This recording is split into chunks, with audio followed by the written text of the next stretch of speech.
আল্লাহর হাবিবকে নিয়ে যাওয়ার জন্য শাসিম পর্যন্ত আল্লাহ পাক প্রেরণ করলেন। আনাস রাদিয়াল্লাহু তাআলা তিনি বর্ণনা করেন, আল্লাহর রাসূল নবীজি তিনি বলেছেন, ফুতিহালি বাবুম মিন আবওয়াবিস সামা, হঠাৎ করে দেখলাম একটা দরজা আমার সামনে উন্মোচিত হয়ে গেল, খুলে গেল। দরজার মধ্যে দেখতে পেলাম নূরাল ফারাআইতুন নূরাল আযমা, বিশাল একটা নূর দেখতে পেলাম। নূরের ভিতরে এই পর্দার ভিতরে দেখতে পেলাম একটা খনি মণিমুক্তা খচিত একটা রফরফ সিঁড়ি দেখতে পেলাম। সবুজ রঙের বিশেষ একটা আসন দেখতে পেলাম, যা ছিল মণিমুক্তা দ্বারা সুসজ্জিত।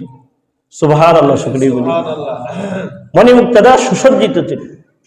আল্লাহর হাবিব ফাতাদাল্লা, আল্লাহর রাসূলের সামনে এই রফরফ ঝুলে গেল। আল্লাহর হাবিব এই রফরফের মধ্যে আরোহণ করলেন। আল্লাহ পাক কুরআনুল কারীমের মধ্যে বলেছেন, মুত্তাকিইনা আলা রফরফিন খুদরিন ওয়া আবকারিন হিসান। মুত্তাকিইনা আলা রফরফিন, যারা জান্নাতি হবে তারা জান্নাতের মধ্যে মুত্তাকিইনা আলা রফরফিন খুদরি, সবুজ রঙের বিশিষ্ট গালিচার মধ্যে তারা বসবে। ওয়া আবকারিন হিসান, সুন্দর গালিচা মণিমুক্তা খচিত গালিচার মধ্যে তারা বসবে। এরপরে আল্লাহর হাবিব নবীজির সামনে রফরফ এসে উপস্থিত হলো, চলন্ত সিঁড়ি আরেকটা। এরপর রাসূলুল্লাহ ওঠার মধ্যে আরোহণ করলেন। আরোহণ করার পরে আল্লাহর হাবিবকে চলন্ত সিঁড়ি আরো ঊর্ধ্ব জগতে নিয়ে যাচ্ছে। সিদরাতুল মুনতাহার উপরে কি আছে? শরীফুল আকলাম। আল্লাহ নবীজি শুনতে পাইলেন কলম যে লিখতেছে আল্লাহ পাকের ফায়সালা এবং মানুষের ভাগ্য লিখার কাজে ব্যস্ত। ওখানে একটা খসখস আওয়াজ হচ্ছে, সেই আওয়াজটা নবীজি শুনতে পাইলেন। বাইতুল মুকাদ্দাস থেকে ঊর্ধ্ব জগৎ ভ্রমণ করার জন্য আল্লাহ পাক আল্লাহর হাবিবের জন্য প্রেরণ করলেন চলন্ত সিঁড়ি। সেই চলন্ত সিঁড়ির মাধ্যমে প্রথম আসমানে গিয়ে উপস্থিত হলেন জিবরাইল আলাইহিস সালাম। তিনি গেট খোলার জন্য খটখট শব্দ করলেন। ভিতর থেকে জিজ্ঞাসা করা হলো, আপনার সঙ্গে কে? তিনি উত্তর দিলেন, শেষ নবী আল্লাহর হাবিব মুহাম্মদ রাসূলুল্লাহ সাল্লাল্লাহু আলাইহি ওয়াসাল্লাম তিনি। আবার ভিতর থেকে জিজ্ঞাসা করা হলো, ওনাকে নিয়ে আসার জন্য কি আপনাকে প্রেরণ করা হয়েছিল? জিবরাইল আলাইহিস সালাম বললেন, হ্যাঁ, আমাকে পাঠানো হয়েছিল ওনাকে সম্মান দিয়ে ইজ্জত দিয়ে ওনাকে নিয়ে আসার জন্যে। প্রথম আসমানের গেট খুলে দেওয়া হলো। প্রথম আসমানে গিয়ে আল্লাহর নবীজি উপস্থিত হলেন। প্রথম আসমানের ফেরেশতাগণ আল্লাহর নবীকে শুভেচ্ছা স্বাগতম জানালেন। সেখানে বাবা আদম আলাইহিস সালামের সাথে সাক্ষাৎ হয়। প্রথম আসমান থেকে অনেক অলৌকিক নিদর্শন প্রথম আসমানে আল্লাহর নবী দেখেছেন। প্রথম আসমান থেকে দ্বিতীয় আসমানে গেলেন, আবার একই ধরনের কথোপকথন হয়। গেট খোলার পরে রাসূলুল্লাহ নবীজি দ্বিতীয় আসমানে গেলেন। ওখানে গিয়ে ঈসা আলাইহিস সালাম এবং ইহইয়া আলাইহিস সালামের সাথে সাক্ষাৎ হয়। আবার দ্বিতীয় আসমান থেকে তৃতীয় আসমানের দিকে রওনা হলেন। 500 বছরের রাস্তা অল্প সময়ে চলে গেলেন। আবার একই ধরনের কথোপকথন হওয়ার পরে জিবরাইল আলাইহিস সালাম তৃতীয় আসমানগুলোর গেট খোলার ব্যবস্থা করলেন। তৃতীয় আসমানে গিয়ে উপস্থিত হলেন। অসংখ্য অগণিত ফেরেশতা আল্লাহর হাবিবকে আল্লাহর বন্ধুকে স্বাগতম জানায়। স্বাগতম জানানোর পরে ওখানে দেখতে পেলেন ইউসুফ আলাইহিস সালামকে। এরপরে তৃতীয় আসমান থেকে চতুর্থ আসমানে গিয়ে রওনা হলেন। চতুর্থ আসমানে গিয়ে সাক্ষাৎ হয় ইহইয়া আলাইহিস সালামের সাথে, ইদ্রিস আলাইহিস সালামের সাথে। চতুর্থ আসমান থেকে রওনা হয় পঞ্চম আসমানের দিকে। পঞ্চম আসমানে গিয়ে হারুন আলাইহিস সালামের সাথে সাক্ষাৎ হয়। হারুন আলাইহিস সালাম পঞ্চম আকাশ থেকে ষষ্ঠ আসমানে গিয়ে উপস্থিত হন। ষষ্ঠ আসমানে গিয়ে হযরত মূসা আলাইহিস সালামের সাথে সাক্ষাৎ হয়। ষষ্ঠ আসমান থেকে সপ্তম আসমানে রওনা হন। সপ্তম আসমানে গিয়ে আল্লাহর নবী আল্লাহর হাবিব গিয়ে উপস্থিত হলেন। সেখানে গিয়ে সাক্ষাৎ হয় হযরত ইব্রাহিম আলাইহিস সালামের সাথে, জাতির পিতা ইব্রাহিম আলাইহিস সালাম। আল্লাহ পাক এক এক আসমানকে আল্লাহ পাক সৃষ্টি করছেন তার অলৌকিক নিদর্শন। এক এক আসমান থেকে এক এক আসমানের দূরত্ব 500 বছরের রাস্তা। এই 500 বছরের রাস্তা কিসের গতিতে, আলুর গতিতে না অন্য কোনো গতিতে, সেটা আল্লাহু আ'লামু বিমুরাদিহি, সে উদ্দেশ্য একমাত্র আল্লাহ পাকই ভালো জানেন। সৌরজগতের মধ্যে হলো আলুর গতি আমরা ধরে সময়কে হিসাব করি, 1 সেকেন্ডে 3 লক্ষ কিলোমিটার অতিক্রম করি 1 সেকেন্ডে। আল্লাহর হাবিব, আল্লাহর নবীজি তিনি এক আসমান থেকে অন্য আসমানে তিনি সফর করেছেন ঊর্ধ্ব জগতে। সেই গতি কিসের ছিল সেটা আল্লাহ পাকই ভালো জানেন। সৌরজগতের বাহিরে এই সময়ের গতিকে ধর্তব্য হয় না, অন্য গতি। ইব্রাহিম আলাইহিস সালাম, জাতির পিতা ইব্রাহিম আলাইহিস সালামের সাথে আল্লাহর নবীজি সাক্ষাৎ হয়। জিবরাইল আলাইহিস সালাম বললেন উনি হলেন জাতির পিতা ইব্রাহিম আলাইহিস সালাম। ইব্রাহিম আলাইহিস সালামের সাথে সাক্ষাৎ হয়, পরিচয় হয়। ইব্রাহিম আলাইহিস সালামকে দেখতে পেলেন, তিনি বাইতুল মামুরের সাথে হেলান দিয়ে তিনি বসে আছেন। বাইতুল মামুর হলো ফেরেশতাদের কাবা, ফেরেশতারা তওয়াফ করেন। হাদিস শরীফের মধ্যে আসছে বাইতুল মামুর আল্লাহ পাক যেখানে স্থাপন করেছেন সুজা খানা কাবার উপরে, ওই বাইতুল মামুর 70,000 ফেরেশতা দৈনিক একবার তারা দৈনিক তওয়াফ করেন। যে ফেরেশতার ভাগ্যে একবার তওয়াফ করার সৌভাগ্য অর্জিত হয়, পরবর্তী জীবনে আর কোনোদিন খানা কাবা, পরবর্তী জীবনে কোনোদিন বাইতুল মামুর তওয়াফ করার আর সুযোগ তার হয় না। 70,000 ফেরেশতা দৈনিক তওয়াফ করেন বাইতুল মামুর। প্রত্যেক আসমানের মধ্যে ফেরেশতাদের জন্য একটা গৃহ রয়েছে, ইবাদত বন্দেগীর ঘর রয়েছে। প্রথম আসমানের ইবাদত বন্দেগীর ঘর হলো বাইতুল ইজ্জত নাম। ওখানে আল্লাহ পাক 7 নম্বর আসমান অতিক্রম করার পরে ওখানে নবীজি আল্লাহ পাকের অনেক অলৌকিক নিদর্শন সমূহ দেখেছেন, যা কোনোদিন কোনো চোখ দেখেনি, কোনো মানুষ কোনোদিন কল্পনাও করতে পারেনি। এমন অলৌকিক নিদর্শন সমূহ এখানে আল্লাহ পাক আল্লাহর নবীকে দেখাইয়াছেন। তিনি দেখেছেন, কিভাবে দেখেছেন? আমাদের চর্মচক্ষু দ্বারা নয়। তিনি কিভাবে দেখেছেন? আল্লাহর নবীকে দেখার যোগ্যতা আল্লাহ পাক দান করেছেন। যখন একজন মানুষ ইন্তেকাল করে মৃত্যুবরণ করার পরে সে যখন পরকালীন জীবনে চলে যায়, দুনিয়ার যে চর্মচক্ষু আছে সেই চর্মচক্ষুর মধ্যে আল্লাহ পাক এক ধরনের শক্তি দান করেন, যে শক্তির মাধ্যমে সে পরকালীন জীবনের সব কিছু সে দেখতে সক্ষম হবে। এই সম্পর্কে আল্লাহ তাবারক ওয়া তাআলা তিনি সূরা কাফের মধ্যে উদ্ধৃত করেছেন, ফাকাশাফনা আনকা গিতাআকা ফাবাসসারুকা আল-ইয়াওমা হাদীদ। ফাকাশাফনা আনকা গিতাআক, তোমার সামন থেকে আমি যবনিকা পর্দা আমি সরিয়ে দিয়েছি। ফাবাসসারুকা আল-ইয়াওমা হাদীদ, তুমি আজকের দিনে সুতীক্ষ্ণ দৃষ্টির অধিকারী। এই চর্মচক্ষু দ্বারা আমরা দুনিয়াতে যা দেখতে পাই, পরকালীন জীবনে এই চর্মচক্ষু দ্বারা তা দেখা যাবে না। মুসা আলাইহিস সালাম আল্লাহকে দেখার জন্য আবেদন করেছিলেন। আল্লাহ পাক বললেন কি, লান তারানি, কখনো তুমি দেখতে পাবে না, কখনো দেখতে পাবে না।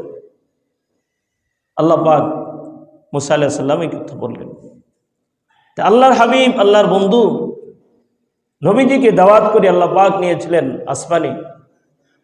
তিনি এই অলৌকিক নিদর্শন সমূহ দেখার জন্য আল্লাহর হাবিবকে আল্লাহ পাক সেই যোগ্যতা দান করেছেন। সেখানে কি নিদর্শন সমূহ দেখেছেন? বাইতুল মামুর দেখলেন, এরপরে জিবরাইল আলাইহিস সালামকে দেখতে পাইলেন। ওয়ালাকাদ রাআহু নাজলাতান উখরা ইনদা সিদরাতিল মুনতাহা। নবীজি জিবরাইল আলাইহিস সালামকে ওখানে দেখতে পাইলেন, তার আসল আকৃতিতে দেখতে পাইলেন। হাদিসের কিতাবের মধ্যে আছে। আল্লাহ রসুল জিব্রাইলকে দেখতে পাইলেন, তার 600 পাখা বিশিষ্ট, প্রত্যেক পাখা শূন্যকে দিগন্তকে বেষ্টন করে আছে, আর প্রত্যেক পাখা থেকে মণিমুক্তা ঝরতেছে, এমন একটা অবস্থা। এত সৌন্দর্য আল্লাহ রসুল আল্লাহ নবীজি বলেছেন যে এত সুন্দর করে আল্লাহ পাক জিবরাইল আলাইহিস সালামকে বানিয়েছেন। ওখানে জিবরাইল আলাইহিস সালামকে রাসূলুল্লাহ নবীজি দ্বিতীয়বার দেখেছেন, প্রথমবার দেখেছিলেন নবুয়তের প্রাপ্তির সূচনা লগ্নে একবার দেখেছেন, একবার সিদরাতুল মুনতাহায় দেখেছেন। জিবরাইল আলাইহিস সালামকে আসল আকৃতি দেখেছেন। ওয়ালাকাদ রাআহু নাজলাতান উখরা ইনদা সিদরাতিল মুনতাহা, ইনদা সিদরাতিল মুনতাহা, সিদরাতুল মুনতাহার নিকটে দেখেছেন। সিদরাতুল মুনতাহা কি? সপ্তমক আসমান, 7 আসমানের উপরে হলো একটা স্থান সিদরাতুল মুনতাহা, একটা বৃক্ষ। সিদরাতুল তো বড়ই, আর মুনতাহা হলো শেষ প্রান্ত। শেষ প্রান্ত কি? এই পৃথিবীর সৃষ্টি জগতের শেষ প্রান্ত হলো সিদরাতুল মুনতাহা। এবং আল্লাহ পাকের পক্ষ থেকে সূচনা হয় সিদরাতুল মুনতাহা থেকে। আল্লাহ পাকের পক্ষ থেকে যত বাণী, যত ফরমান বান্দার প্রতি, ফেরেশতাদের প্রতি অবতীর্ণ হয়, নাজিল হয়, আল্লাহ পাকের পক্ষ থেকে সকল বাণীগুলো, সকল ফরমানগুলো, সকল নির্দেশগুলো সিদরাতুল মুনতাহায় এসে অবতীর্ণ হয়। অবতীর্ণ হওয়ার পরে ওখান থেকে দায়িত্বরত ফেরেশতা যারা আছেন, সংশ্লিষ্ট ফেরেশতাদের কাছে তাদের কাজকে অর্পণ করা হয়। সেটা হলো সিদরাতুল মুনতাহা। সিদরাতুল মুনতাহা অতিক্রম করে কোনো ফেরেশতা সামনে যাওয়ার অনুমতি নাই, এবং কাউকে আল্লাহ পাক যোগ্যতাও দেননি সিদরাতুল মুনতাহার উপরে যাওয়ার জন্যে। সিদরাতুল মুনতাহাকে আল্লাহ পাক আল্লাহর হাবিবের আগমন উপলক্ষে আল্লাহ পাক বিশেষভাবে সুসজ্জিত করেছিলেন। ইয ইয়াগশা সিদরাতা মা ইয়াগশা মা যাগাল বাসার ওয়া মা তাগা। আল্লাহ পাক বলেছেন সূরা নাজমের মধ্যে, ইয ইয়াগশা সিদরাতা মা ইয়াগশা, সেদিন বিশেষ এক আচ্ছাদন সিদরাতুল মুনতাহাকে ঢেকে রেখেছিল। আল্লাহর হাবিব, আল্লাহর বন্ধু বলেছেন, নবীজি তিনি উদ্ধৃত করেছেন, আল্লাহ পাক সিদরাতুল মুনতাহাকে সুসজ্জিত করেছেন। আমি দেখতে পেয়েছি সিদরাতুল মুনতাহার উপরে স্বর্ণের প্রজাপতি, বিভিন্ন ধরনের প্রজাপতি ছুটাছুটি করছে, এবং কিছু নূর দেখতে পেয়েছি, কিন্তু এই নূরগুলি কি আমি কিছুই বলতে পারবো না। আল্লাহ পাক বিশেষ একটা অবস্থায় সিদরাতুল মুনতাহাকে তার নবীর আগমন উপলক্ষে তিনি সাজিয়েছেন। সিদরাতুল তো বড়ই, নবীজি বলেছেন যে আমি দেখতে পেয়েছি ওখানে সিদরাতুল মুনতাহার বড়ইগুলো মটকার মতো বড় বড়, এবং সিদরাতুল মুনতাহার গাছগুলো হলো, পাতাগুলো হলো হাতির কানের মতন বড় বড় পাতা। সিদরাতুল মুনতাহায় আল্লাহর হাবিব আরো অনেক অলৌকিক জিনিস দেখেছেন। সিদরাতুল মুনতাহার নিকটে আছে মুমিনদের জান্নাত। সিদরাতুল মুনতাহা হলো দুনিয়া থেকে যখন আমরা কোনো বাণী উচ্চারণ করি, উত্তম কথা আমরা উচ্চারণ করি, উত্তম কথা আমরা বলি, সকল উত্তম কথাগুলো সিদরাতুল মুনতাহায় গিয়ে পৌঁছায়। এরপরে সিদরাতুল মুনতাহা থেকে বিশেষ একটা মাধ্যমে আল্লাহর দরবারে পৌঁছায়, সরাসরি আল্লাহর দরবারে পৌঁছে না, প্রথমে সিদরাতুল মুনতাহায় গিয়ে পৌঁছে।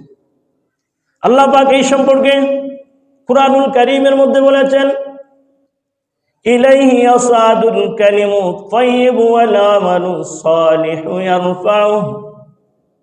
ইলাইহি ইয়াসাদুল কালিমু তাইয়্যিবু ওয়াল আমালু সালিহু ইয়ারফাউহু। আল্লাহ পাক বলেছেন কুরআনুল কারীমের মধ্যে সূরাতুল ফাতিরের মধ্যে, মান কানা ইউরিদুল ইজ্জাতা ফালিল্লাহিল ইজ্জাতু জামিআ ইলাইহি ইয়াসাদুল কালিমু তাইয়্যিবু ওয়াল আমালু সালিহু ইয়ারফাউহু। আল্লাহ পাক বলেছেন, যে ব্যক্তি ক্ষমতা চায়, যে ব্যক্তি সম্মান চায়, তার জেনে রাখা উচিত সকল ক্ষমতার অধিকারী, সকল সম্মানের অধিকারী একমাত্র হলেন রব্বুল আলামিন। ইলাইহি ইয়াসাদুল কালিমুত তাইয়্যিব। বান্দা যখন আব্দুল্লাহ ইবনে আব্বাস রাদিয়াল্লাহু তাআলা আনহু তিনি বর্ণনা করেছেন, কোন মানুষ যখন তার জবান থেকে উচ্চারণ করে লা ইলাহা সুবহানাল্লাহি ওয়াল হামদুলিল্লাহি ওয়া লা ইলাহা ইল্লাল্লাহু আল্লাহু আকবার তাবারাকাল্লাহ শব্দগুলো উচ্চারণ করে, তখন ফেরেশতাগণ ওই বাক্যগুলো তাদের ডানার নিচে ধারণ করে ঊর্ধ্ব গগনের দিকে তারা চলে যান। পথিমধ্যে যে ফেরেশতাদের দলের সাথে সাক্ষাৎ হয়, তারা জিজ্ঞাসা করেন, এই উত্তম কথাগুলো কে উচ্চারণ করেছে? তখন তারা বলেন, অমুক গ্রামের অমুকের পুত্র অমুক এই বাক্যগুলো উচ্চারণ করেছে আল্লাহ পাকের শানে। তখন ফেরেশতাগণ ওই পাঠকারীর জন্য দোয়া করেন, মাগফিরাতের দোয়া করেন।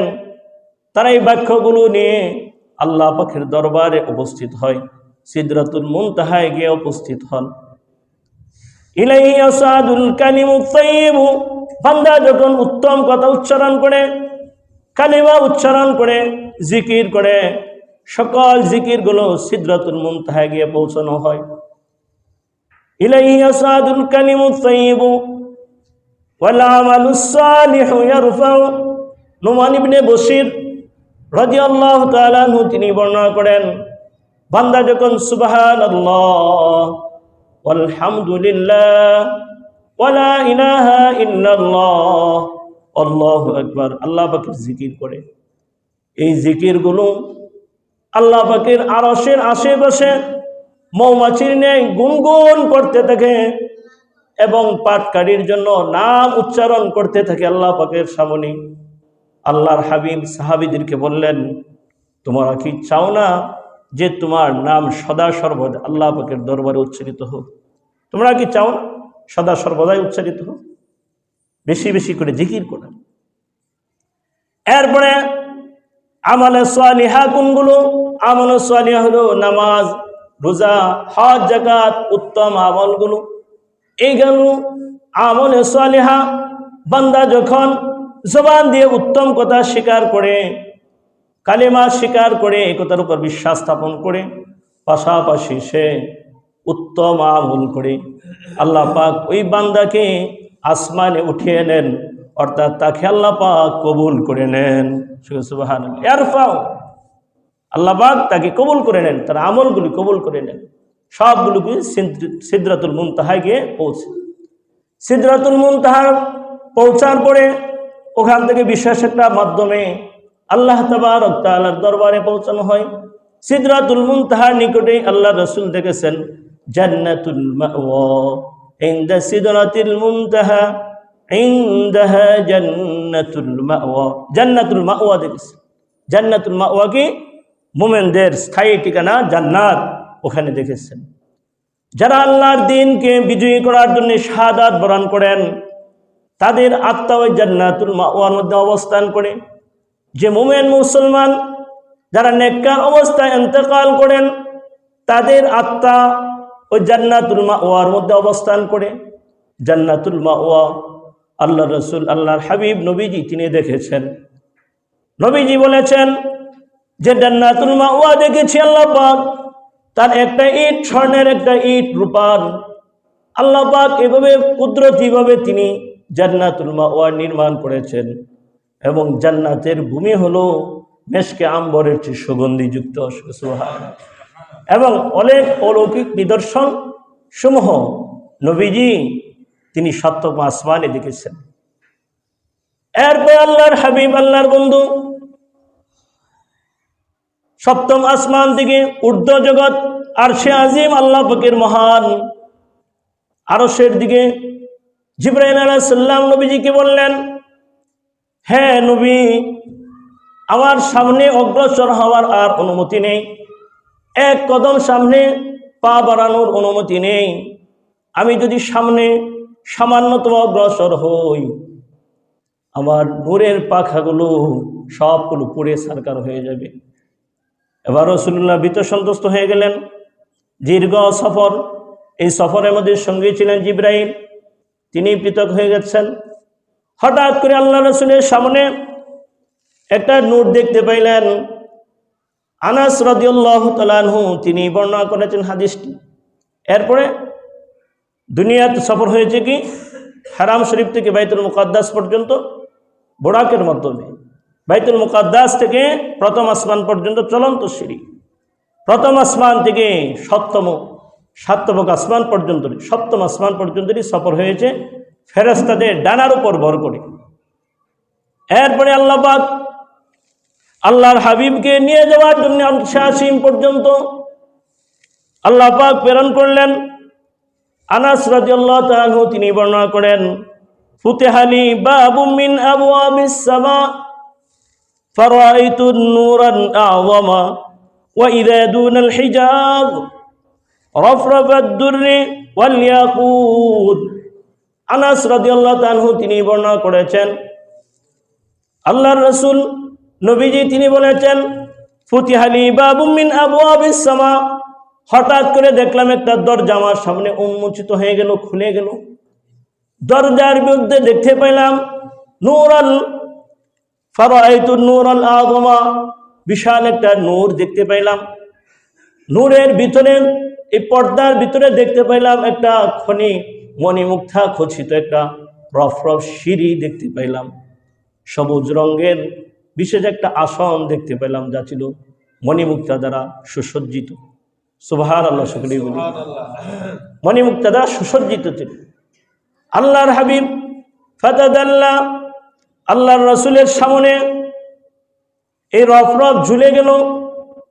আল্লাহর হাবিব এই রফরফের মধ্যে আরোহণ করলেন। আল্লাহ পাক কুরআনুল কারীমের মধ্যে বলেছেন, মুত্তাকিইনা ফিহা মুত্তাকিইনা আলা রফরফিন খুদরিন ওয়া আবকারিন হিসান। মুত্তাকিইনা আলা রফরফিন, যারা জান্নাতি হবে তারা জান্নাতের মধ্যে মুত্তাকিইনা আলা রফরফিন খুদরি, সবুজ রঙের বিশিষ্ট গালিচার মধ্যে তারা বসবে। ওয়া আবকারিন হিসান, সুন্দর গালিচা মণিমুক্তা খচিত গালিচার মধ্যে তারা বসবে। এরপরে আল্লাহর হাবিব নবীজির সামনে রফরফ এসে উপস্থিত হলো, চলন্ত সিঁড়ি আরেকটা। এরপর রাসূলুল্লাহ ওঠার মধ্যে আরোহণ করলেন। আরোহণ করার পরে আল্লাহর হাবিবকে চলন্ত সিঁড়ি আরো ঊর্ধ্ব জগতে নিয়ে যাচ্ছে। সিদরাতুল মুনতাহার উপরে কি আছে? শরীফুল আকলাম। আর নবীজি শুনতে পাইলেন কলম যে লিখতেছে আল্লাহ পাকের ফাইসালা এবং মানুষের ভাগ্য লিখার কাজে ব্যস্ত। ওখানে একটা খসখস আওয়াজ হচ্ছে, সেই আওয়াজটা নবীজি শুনতে পাইলেন। এর উপরে হলো আরশে আজিম। হাদিসের কিতাবের মধ্যে আছে সপ্তম আসমানের উপরে সিদরাতুল মুনতাহার উপরে। এরপরে একটা জগৎ হলো মহাসমুদ্র, যে সমুদ্রের দূরত্ব হলো 500 বছরের রাস্তা, শুধু পানি আর পানি। এই মহাসমুদ্রের উপরে আরশে আজিম, আল্লাহ পাকের আরশ, আল্লাহ পাকের একটা সিংহাসন আছে। এই সিংহাসনকে বহন করার জন্য বর্তমান 4 জন ফেরেশতা আল্লাহ পাক নিয়োজিত রেখেছেন। তাদের আকৃতি সম্পর্কে হাদিসের কিতাবের মধ্যে আসছে, তাদের এক কাঁধ থেকে আরেক কাঁধের দূরত্ব হলো, এক একজন ফেরেশতার দূরত্ব হলো এক কাঁধ থেকে আরেক কাঁধের 700 বছরের রাস্তা। এবং একজন ফেরেশতার যারা আরশ বহন করে তার পায়ের গোড়ালি থেকে কাঁধ পর্যন্ত দূরত্ব হলো জমিন থেকে নিয়ে আসমান পর্যন্ত, 7ম আসমান পর্যন্ত যত দূরত্ব, এই পরিমাণ দূরত্ব হলো পায়ের গোড়ালি থেকে নিয়ে কাঁধ পর্যন্ত। তাহলে কতটুক বড়? সকল সুবহানাল্লাহ, কতটুক বড় একজন ফেরেশতা। তারা আল্লাহ পাকের আরশকে তারা বহন করছেন। এই 4 জন ফেরেশতা ছাড়া সিদরাতুল মুনতাহার উপরে কেউ যাওয়ার অনুমতি নেই। ওখানে আরশে আজিম, মহান রব্বুল আলামিন তিনি, তার আরশে আজিম আছে, আল্লাহ পাকের নূরে তাজাল্লি। সেখানে যাওয়ার তো কোনো ব্যক্তির অনুমতি নেই, কোনো ফেরেশতাদের অনুমতি নেই। কোনো ফেরেশতা আল্লাহ পাকের নূরে তাজাল্লি বরদাস্ত করবে, সহ্য করবে এই ক্ষমতা নেই। তাই কোনো ফেরেশতার অনুমতি নেই। আরশে আজিম আল্লাহ পাকের আরো যে ফেরেশতা বহন করছেন তাদের সম্পর্কে হাদিসের কিতাবের মধ্যে আছে, একজন ফেরেশতা থেকে আরেকজন ফেরেশতার দূরত্ব এতটুকু, যে একজন ফেরেশতা আর একজন ফেরেশতাকে কোনোদিন তারা দেখেন নাই, এত দূরত্ব।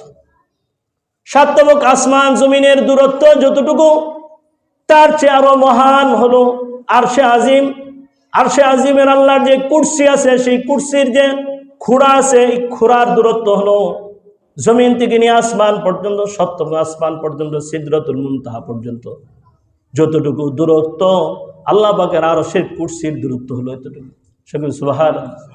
তিনি মহান, তিনি মহান থেকে মহান, যা আমাদের সামান্য জ্ঞান দ্বারা অনুধাবন করা, বোঝাও আমাদের পক্ষে সম্ভব নয়। আল্লাহ পাকের আরশের কাছে পৌঁছার জন্য, আল্লাহর হাবিবের জন্য, আল্লাহর বন্ধুর জন্য আল্লাহ পাক প্রেরণ করলেন রফরফ।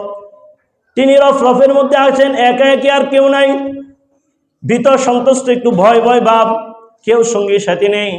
হঠাৎ করে ওখানে শব্দ পাইলেন, বেলাল রাদিয়াল্লাহু তাআলা খরমের খটখট আওয়াজ, শুধু সুবহানাল্লাহ, খটখট আওয়াজ শব্দ পাইলেন। আরশে আজিমে গিয়ে পৌঁছালেন। কিভাবে পৌঁছিয়েছেন, আল্লাহ পাককে কিভাবে দেখেছেন, কি কতপক্ষণ হয়েছে, আল্লাহর বন্ধু এবং আল্লাহ পাক ভালো জানেন। আল্লাহ পাক অনেক ধরনের হাদিস আছে, বর্ণিত আছে। কেউ বলছেন আল্লাহর হাবিব, আল্লাহর বন্ধু, তিনি সরাসরি আল্লাহকে দেখেছেন। কোন হাদিসের মধ্যে আসছে আল্লাহকে দেখেন নাই, অন্তরের চক্ষু দ্বারা আল্লাহকে দেখেছেন। কিভাবে আল্লাহ পাক, সেই বিতর্কে আমরা না যাই, যে আল্লাহ পাকের সাথে সাক্ষাৎ হয়েছে, কথা হয়েছে। আল্লাহর হাবিব আল্লাহ পাকের কুদরতি পায়ে সাজদায় লুটিয়ে পড়ে গেলেন, আল্লাহ পাকের প্রশংসা করলেন। আত্তাহিয়াতু লিল্লাহি ওয়াসসালাওয়াতু ওয়াত-তাইয়্যিবাত, এতটুকু উচ্চারণ করলেন। আল্লাহ পাক উত্তর জবাব দিলেন, আসসালামু আলাইকা আইয়ুহান নাবিয়্যু ওয়া রাহমাতুল্লাহি ওয়া বারাকাতুহু।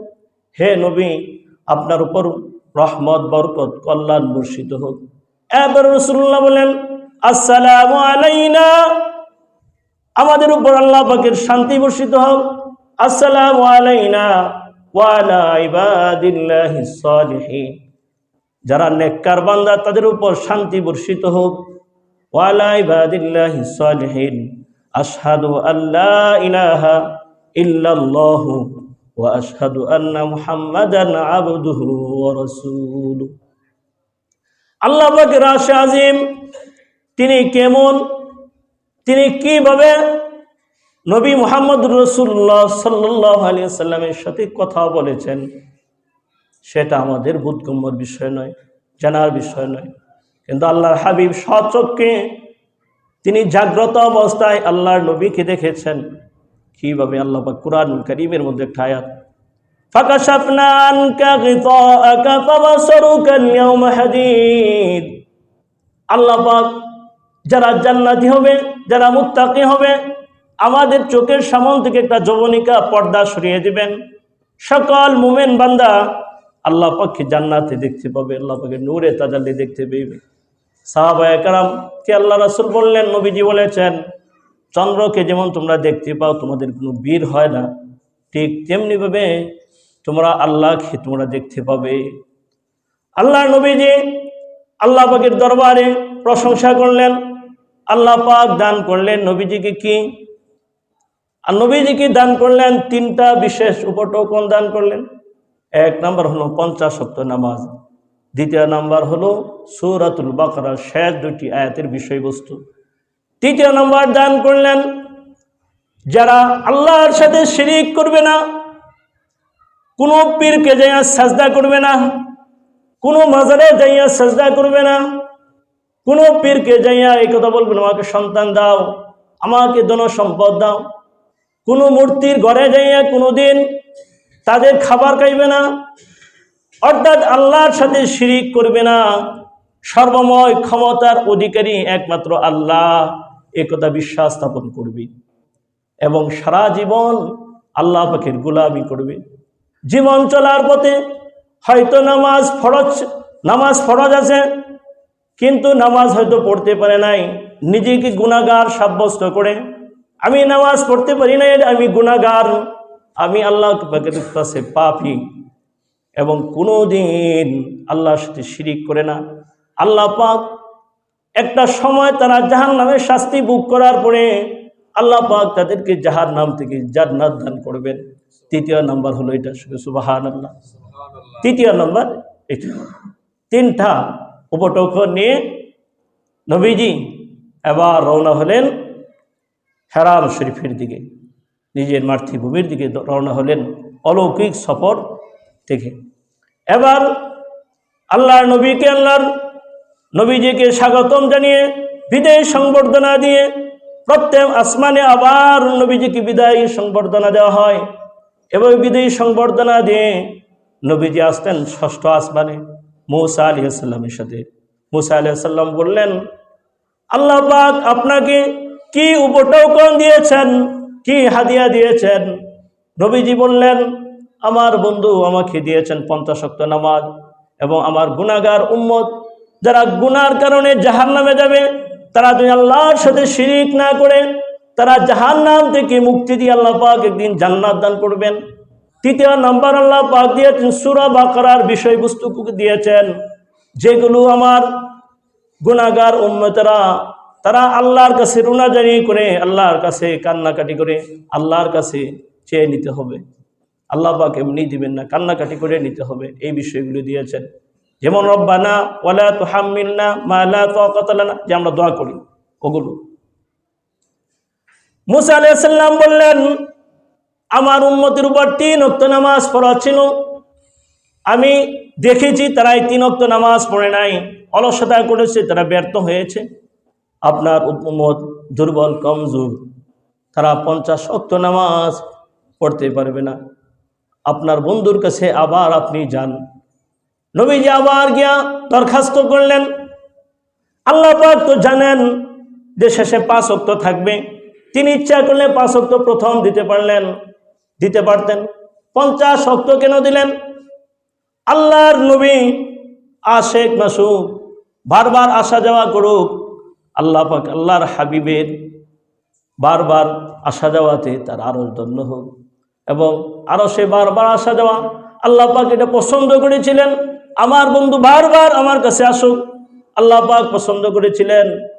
এভাবে আল্লাহর নবী 9 বার আল্লাহ পাকের দরবারে গিয়েছেন। 50 ওয়াক্ত থেকে 9 বারে 5 বার করে 45 ওয়াক্ত কমিয়ে দেওয়া হয়েছে। এরপরে মূসা আলাইহিস সালাম বলেন, আবার আল্লাহ পাকের দরবারে যান। তিনি বলেন, না আমি আর যাব না। এবার যদি আল্লাহ পাক এই 5 ওয়াক্ত কমায়া দেন তে আমার উম্মতের জন্য আমি কি নিয়ে যাব? আমি আর যাব না। হঠাৎ করে একটা গায়েবী আওয়াজ শুনতে পাইলেন, হ্যাঁ আমার বন্ধু, আমার হাবিব, মা ইউবাদদালুল কাউলু লাদাইয়া ওয়া মা আনা বিযাল্লামিল লিল আবিদ। হ্যাঁ আমার বন্ধু, আমার কথার কোনোদিন পরিবর্তন হবে না। আমি যে 50 ওয়াক্ত বলেছি সেই 50 ওয়াক্তই আপনার উম্মতকে 1 ওয়াক্ত নামাজ পড়বে, 1 ওয়াক্তর বদলতে তাকে 10 ওয়াক্ত নামাজের সওয়াব দেওয়া হবে। মান জাবিল হাসানাতি ফালাহু আশরু আমসালিহা। মান জাবিল হাসানা, যে ব্যক্তি একটা উত্তম কাজ করবে, ফালাহু আশরু আমসালিহা, তাকে আল্লাহ পাক নেকি দান করবেন 10টা। এই বৈশিষ্ট্য কাকে দিয়েছেন? একমাত্র উম্মতি মুহাম্মদীকে আল্লাহ পাক দিয়েছেন। আমাদের রহমাতুল লিল আলামিন, তার উসিলা আমাদের